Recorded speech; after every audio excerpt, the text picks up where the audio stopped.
баярлалаа. Би энэ тогтоолыг агуулгын хувьд бол дэмжиж байгаамаа. Тэгвэл нэг зүйлийг хэлмээр байна.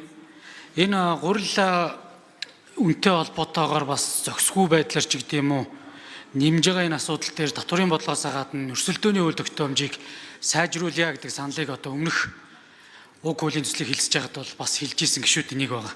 Тэгэхээр энийг илүү их онцгой анхаарах нэг шаардлага байгаа. Хоёрдугаарт ерөн зүгээр энэ тогтоол дээр одоо бас яг өгөх чиглэлүүдийг бас бид нар хууль тогтоомжийн хүрээнд баймаар байгаамаа.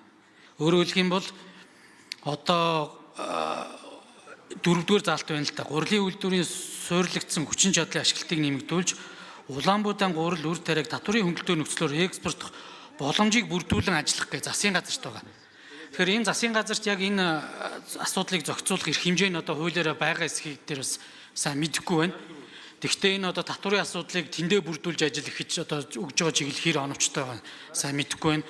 Хоёрдугаарт энэ яаралтай гормоор өргөн барихын асуудлыг яг бас энэ тогтоол дээр шингэж оруулж өгөх шаардлага байгаа юу гэвэл тухайн үедээ засгийн газар өөрөө бас хууль тогтоомжийнхаа хүрээндээ бас асуудлаа шийдээд ярмаар байгаамаа. Тэгээ ерөн зүгээр энэ боловсруулалтын юмнуудыг бас анхаарахгүй бол сүүлийн үед энэ хууль дээр байгаа зохицуултыг давсан юм улсын хурлын тогтоолууд чиглэх байдлаар гарч байна.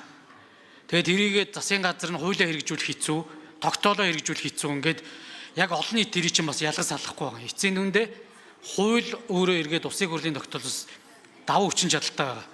Тэгээд ийм зөрчилтөө ч гэдэм үү тэрийг зарим одоо ингээ улс төрийн арга хэрэгсэл болгоод яваад байх тохиолдлууд бас мэрсээр өөр салбарууд дээр гараад байна. Тэгэхээр энийгээ бол цаашдаа анхаарья гэдэг зүйлийг хэлмээр байна. За улсын хурлын гишүүд асуулт